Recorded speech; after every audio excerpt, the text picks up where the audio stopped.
Dans un petit village reculé de France, Marie élevait seule son fils, Elias. Son père, un riche héritier d'une famille influente, l'avait abandonnée dès qu'il avait appris qu'elle était enceinte, préférant fuir vers la ville et effacer toute trace de cette liaison qu'il jugeait indigne de son statut. Marie, malgré la misère et les épreuves, donna à Elias tout l'amour du monde. Il vivait modestement, se contentant du strict nécessaire, mais elle lui apprit la valeur du travail, de la résilience et de l'honneur. Elias grandit avec une seule idée en tête, changer son destin et offrir une vie meilleure à sa mère. Passionné de musique depuis son enfance, il commença à écrire des chansons sur sa vie, sur la douleur de l'abandon et la force de sa mère. À 18 ans, il quitta son village avec quelques économies et s'installa en ville. Il enchaîna les petits boulots tout en poursuivant son rêve de devenir chanteur.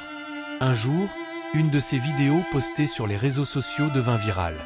Son talent brut, son histoire touchante et son charisme captivèrent le public.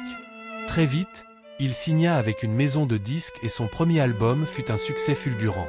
En quelques années, Elias devint une véritable star, remplissant les plus grandes salles de concert et accumulant les récompenses. Il acheta une magnifique maison à sa mère et lui offrit enfin la vie qu'elle méritait.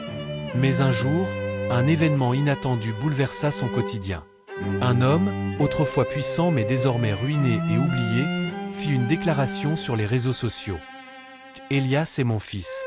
Je regrette de l'avoir abandonné. Je veux le retrouver et lui donner l'amour que je n'ai pas su lui offrir. » Les médias s'emparèrent immédiatement de l'histoire. Les fans d'Elias réagirent avec colère et indignation.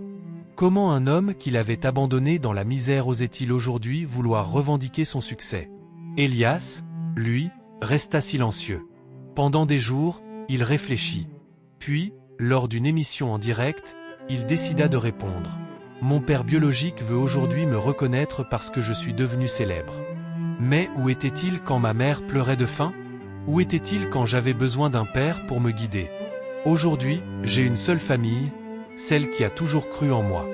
L'argent et la célébrité n'effaceront jamais l'abandon. » Son discours fut acclamé par des millions de personnes.